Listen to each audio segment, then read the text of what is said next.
Graça e paz. Quero desde já agradecer a Deus, o Deus de mistérios, o revelador daquilo que é oculto. E saudar a cada um de vocês na bendita paz do Senhor Jesus. Espero mais um dia contribuir com alguma coisa para o seu crescimento espiritual e sua libertação. Hoje queremos falar sobre entendendo o mundo espiritual e a opressão. Sim, é necessário que você entenda sobre o campo de batalha invisível. Muitos cristãos não entendem isso e por isso a gente vive uma vida de desgraça, uma vida de derrota. Agora, nós vamos aqui tomar por base a carta aos Efésios, Efésios capítulo de número 6, no versículo de número 12. E lá está escrito assim: porque não temos que lutar contra a carne e o sangue, mas sim contra os principados, contra as potestades, contra os príncipes das trevas deste século, contra as hostes espirituais da maldade nos lugares celestiais. Agora, o objetivo deste estudo aqui, desta pequena ministração, é fazer você compreender a realidade do mundo espiritual, os agentes do mal e como a opressão demoníaca se manifesta. Este é o objetivo. Agora perceba que o versículo que nós acabamos de ler aqui é claro ao citar que nós não lutamos contra a carne e o sangue. Isso significa que nós não lutamos contra pessoas físicas, mas contra pessoas espirituais. Não lutamos contra marido, contra esposa, não lutamos contra filhos, não lutamos contra governantes, não lutamos contra políticos, contra vizinhos, colegas, parceiros, por ali. Mas a Bíblia nos revela que nós lutamos contra as forças espirituais que influenciam estas pessoas. As forças espirituais são a causa, são a fonte do comportamento que nós não entendemos de certas pessoas na Terra. Agora, significa que se você luta contra essas forças, você tem vitória garantida. Mas se você luta contra as pessoas, você já perdeu a batalha. Então, primeiro ponto. É necessário que você admita a existência do mundo espiritual, É importante, porque enquanto você não admitir a existência do mundo invisível ou do mundo espiritual, você está fadado a uma derrota. Quer dizer, a derrota já começou. Agora, o que você tem que saber é que o mundo espiritual é real e muito ativo, mesmo que invisível aos olhos naturais. Mesmo que eu e você não vejamos esse reino, ele está ativo. Ele é real e ele está em ação. 24/24, esse reino, esse mundo está em ação. Enquanto você descansa, enquanto você repousa, enquanto você tem intervalo, esse mundo nunca está em repouso. Então, são dois reinos que estão em constante conflito. Isto é, o reino de Deus e o reino de Satanás, ou o reino das trevas. Esses dois reinos estão em constante luta, Em constante luta. Você pode verificar isso em 2 Reis, capítulo 6, versículo 17. Em João, ou seja, Evangelho de João, capítulo 10, versículo 10. E Colossenses, capítulo 1, versículo 3. Então, são dois reinos em constante luta. Dois reinos em constante luta. No ponto número 2. Quem são os inimigos espirituais? Quem são os inimigos espirituais? Primeiro, são demônios. Demônios são espíritos malignos que estão subordinados a Satanás. Ou seja, eles executam os desejos de Satanás. Eles praticam, eles procuram concretizar aquilo que é o desejo do diabo. São demônios e eles estão divididos, portanto, em categorias, em hierarquias, que é importante que você entenda isso. Depois nós temos espíritos familiares que foram enganados pelos demônios, né? Espíritos familiares. Também temos espíritos territoriais, que essas são as dimensões, né? Que se dividem em espíritos familiares, espíritos territoriais, espíritos que causam, portanto, enfermidades de engano, por aí vai. Esses todos, eles agem para trazer o quê? Cegueira na para prender e destruir. Em segunda epístola de Paulo aos Coríntios, capítulo 4, versículo 4, está dito que o Deus deste século cegou-lhes o entendimento para que não vejam a luz do Evangelho. Então, demônios agem para trazer o quê? Uma cegueira espiritual. E quando você é um cego espiritualmente, quando você é ignorante, quando você não tem disciplina, instrução a respeito do mundo espiritual, você ignora sinais, ignora acontecimentos, ignora coisas que na realidade estão a trazer uma grande influência na sua vida para, portanto, destruir você. Então, esses demônios, esses espíritos, primeiro agem para cegar. Segundo, depois de cegar, eles te prendem a uma mentira e através disso eles destroem a sua vida. Ok? Eles destroem. Agora, eles trabalham de duas formas principais. Primeiro, é uma possessão e segundo, é opressão. E é importante que a gente entenda essas duas expressões, possessão e opressão. Primeira palavra, possessão. A possessão significa o quê? Significa um controle total, né?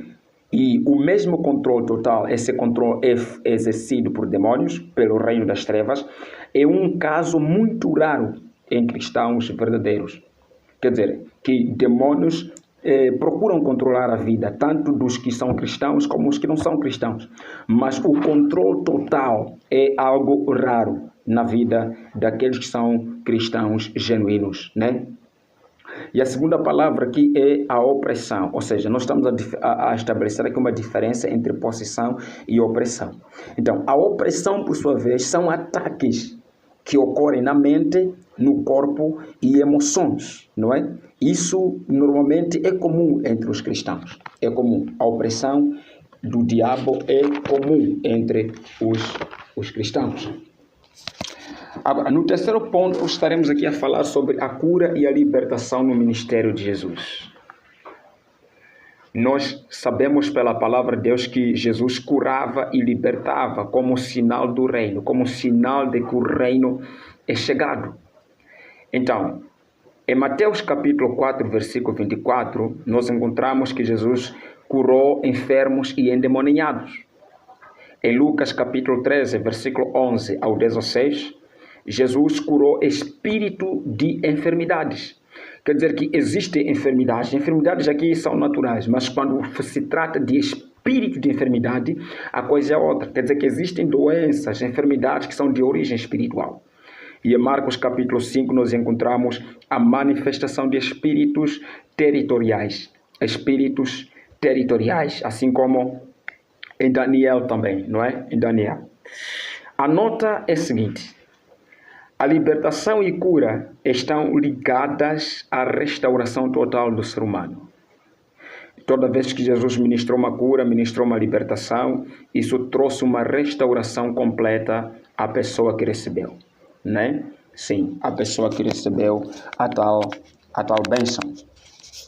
Agora, no ponto 4, falaremos aqui sobre as ferramentas para discernir e desfazer a opressão espiritual. Né? É necessário ter ferramentas para poder trabalhar bem numa certa área, num certo ofício. Assim também é necessário ferramentas para poder discernir e desfazer a opressão espiritual. Então a primeira ferramenta que nós temos aqui, ou que eu trago para si, é a oração e o jejum. Né?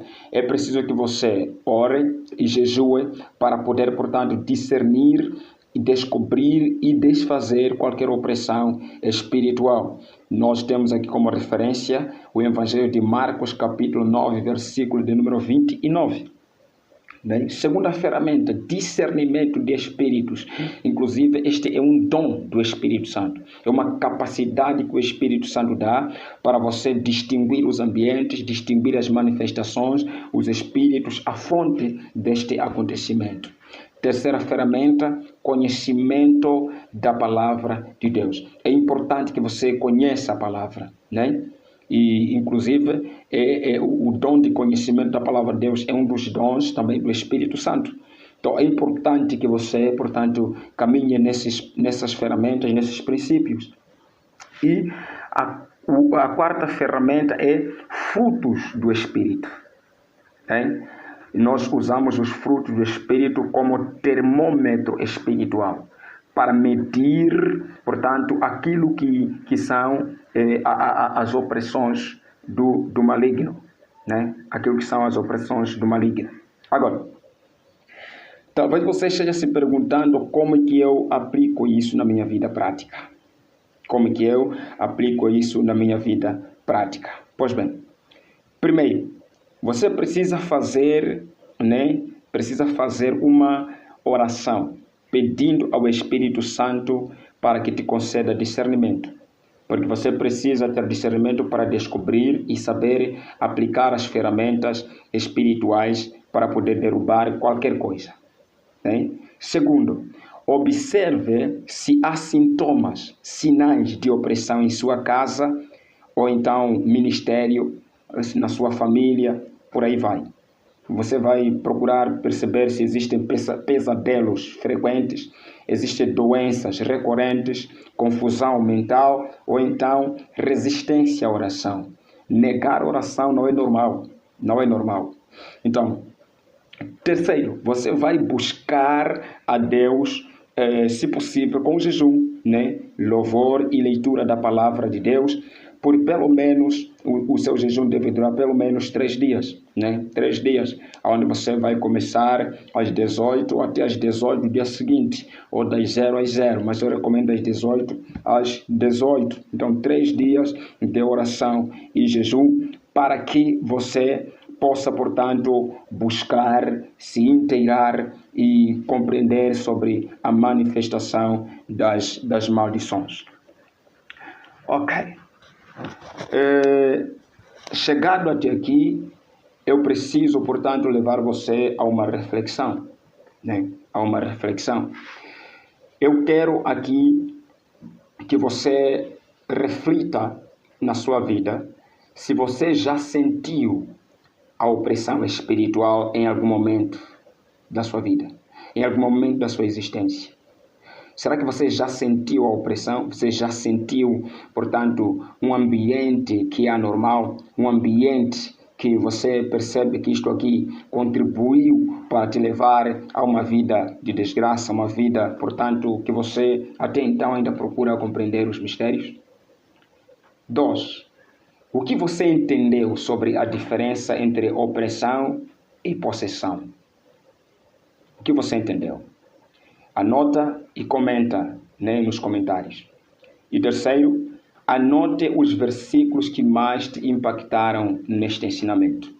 Isso é muito importante para que você, portanto, consiga meditar, consiga ler e voltar a ler sempre que é necessário. Então vamos à oração, né? Senhor Jesus, eu reconheço que a luta não é contra carne ou sangue. Dá-me discernimento espiritual e autoridade sobre toda força maligna. Purifica a minha mente, fortalece minha fé e revela áreas que precisam de cura e libertação. Em nome e no sangue do Senhor Jesus Cristo, nos oramos e te agradecemos. Amém.